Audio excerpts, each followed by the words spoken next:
मंत्री आशिष शेलार यांनी विधानसभेत विरोधकांना टोला लगावलाय। सभागृहात उपस्थित विरोधकांना वेळेत आणि योग्य बोलण्यासाठी वेळ द्या।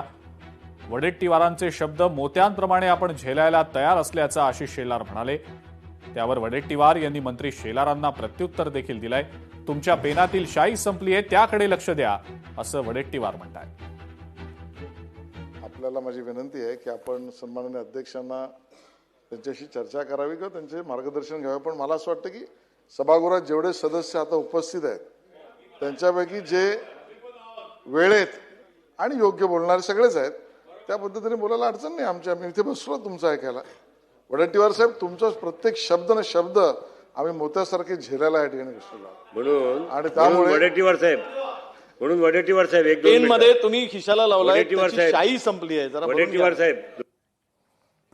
जयंत पाटलांशी दुसऱ्या विषयावर मिश्किलपणे मी चर्चा केली। मी दुसऱ्या विषयासंदर्भात बोलताना हसलो, असं अमित साटम यांनी आता स्पष्टीकरण दिलंय।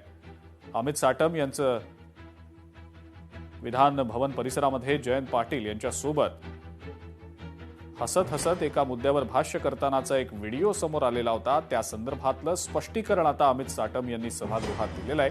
माझं वाक्य टीव्हीवर मोडून तोडून दाखवलं गेलं, असं सुद्धा अमित साटम म्हणतात। अध्यक्ष महाराज, गेल्या आठवड्यामध्ये त्या ठिकाणी मीडियाशी बोलत असताना सन्माननीय सदस्य जयंत पाटील साहेब हे त्या ठिकाणी आले आणि त्यांनी मिश्किलपणे कुठल्या तरी वेगळ्या विषयावरती माझ्याशी चर्चा केली। ती चर्चा करत असताना मी त्यांच्याशी काही बोललो आणि त्यांच्याशी मी प्लेझेंटरीज एक्सचेंज केल्या, जेस्चर एक्सचेंज केले आणि ते तिथून निघून गेले। अध्यक्ष महाराज, कॉन्टेक्स्ट बदलून, संदर्भ बदलून या ठिकाणी ती तेवढीच क्लिप काढण्यात आली आणि एका वाहिनीने ती क्लिप टीव्हीवरती चालवली आणि असं म्हटलं की या ठिकाणी त्या मृत्यूंवरती मी हसत आहे। अध्यक्ष महाराज, मृत्यूंवरती मी हसलो नव्हतो आणि हे सन्माननीय सदस्य जयंत पाटील साहेबांनाही माहिती आहे। मृत्यूंवरती कोणी हसू शकत नाही अध्यक्ष महाराज। मी सोडा अध्यक्ष महाराज, कुणीही मृत्यूवरती हसू शकत नाही।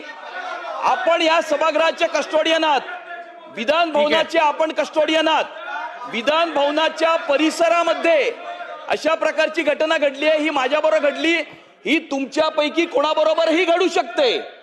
हे या 288 सदस्यांमध्ये कुणाबरोबर ही अशा प्रकारची घटना ही घडू शकते, वरच्या सभागृहातल्या सदस्यांच्या संदर्भातही घडू शकते। अध्यक्ष महाराज, या संदर्भामध्ये आपण याची गंभीर नोंद घेणं हे आवश्यक आहे अध्यक्ष महाराज। आणि गंभीर नोंद करून याच्यावरती आपण कारवाई करणं अध्यक्ष महाराज अपेक्षित आहे। अध्यक्ष महाराज, धन्यवाद। लोकशाही मराठी ऐका, पहा, जागरूक रहा।